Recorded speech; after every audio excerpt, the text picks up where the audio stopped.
Indonesia memiliki sejarah panjang mengenai rokok. Bahkan bangsa Indonesia memiliki jenis khusus rokoknya sendiri yaitu rokok kretek.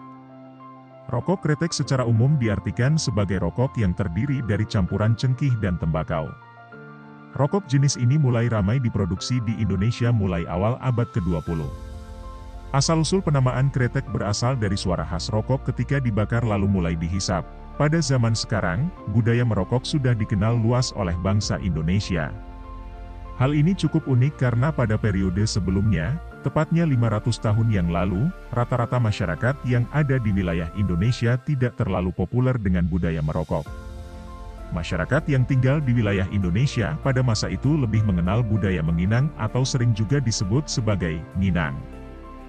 Hampir semua kegiatan yang melibatkan tamu dan orang banyak selalu memberikan suguhan daun sirih, pinang, dan kapur sebagai bahan baku menginang. Sumber mengenai fakta ini dapat dibaca pada buku Asia Tenggara dalam kurun Niaga Jilid 1, karya Anthony Reid. Karena tembakau mulai menjadi salah satu komoditas yang memiliki nilai jual pada abad ke-19, pengusaha Belanda mulai melakukan investasi pada perkebunan di Indonesia dengan mencoba menanam tembakau.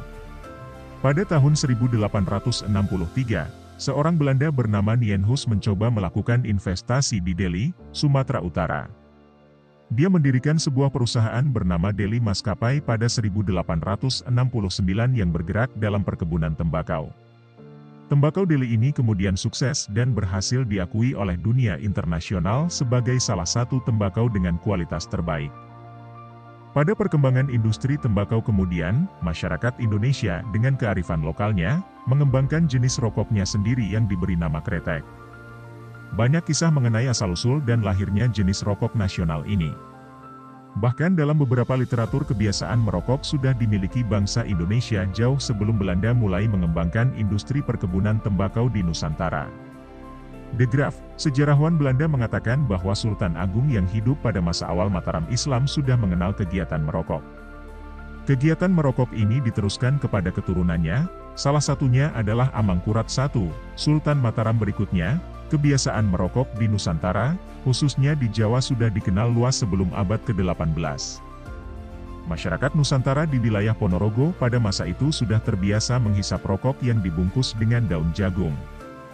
Rokok jenis ini disebut sebagai rokok lobot.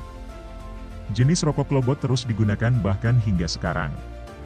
Di belahan dunia lain, rokok lobot jarang sekali ditemui, sehingga dapat disimpulkan jika rokok lobot merupakan salah satu dari hasil budaya bangsa Indonesia. Pada tahun 1900-an, marak rokok jenis baru yang muncul di Nusantara yaitu rokok kretek. Rokok kretek sebenarnya secara tidak sengaja ditemukan oleh seorang dari Kudus, Jawa Tengah, yang bernama Haji Jamhari. Kala itu Haji Jamhari merasakan sakit pada bagian dada dan kemudian mencoba berinovasi dengan menghisap campuran cengkeh dan tembakau yang dilinting menjadi rokok. Berdasarkan pengakuannya, sakit pada bagian dada menjadi hilang setelah dia menghisap rokok yang kemudian dinamai sebagai rokok kretek tersebut.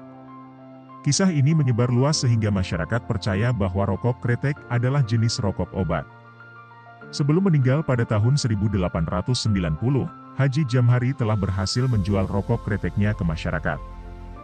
Produksi rokok kretek di Nusantara berkembang luas ketika seorang pengusaha asal Kudus bernama Niti Semito mulai mengembangkan bisnis produksi rokok kretek. Pada tahun 1906, Niti Semito membuat produk rokok yang terdaftar resmi dan diakui oleh pemerintah Belanda pada masa itu dengan merek dagang, Cap Bal 3. Rokok kretek Cap Bal 3 ini semakin berkembang dan memiliki pangsa pasar yang semakin luas. Niti Semito kemudian membangun pabrik rokok di atas tanah seluas 6 hektar di Kudus.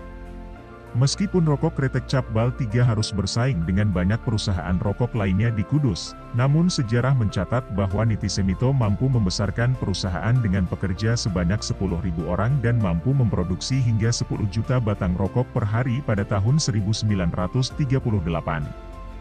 Pada masa setelah Perang Dunia Kedua atau masa setelah kemerdekaan Republik Indonesia, rokok kretek Cap Bal 3 mengalami kemunduran.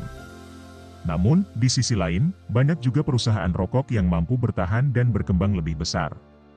Beberapa di antaranya bahkan mampu bertahan hingga masa sekarang seperti Gudang Garam, Sampurna, dan Jarum. Terlepas dari masalah kontroversial bahwa rokok membawa pengaruh buruk bagi kesehatan, namun tidak dapat dipungkiri bahwa sumbangsih penjualan rokok telah mewarnai perekonomian dan pembangunan di Indonesia. Budaya merokok telah jauh menggeser budaya menginang yang bertahan ratusan tahun sebelumnya. Bangsa Indonesia tidak hanya meniru kebiasaan bangsa luar tentang rokok, namun justru menciptakan jenis rokoknya sendiri, yaitu rokok kretek.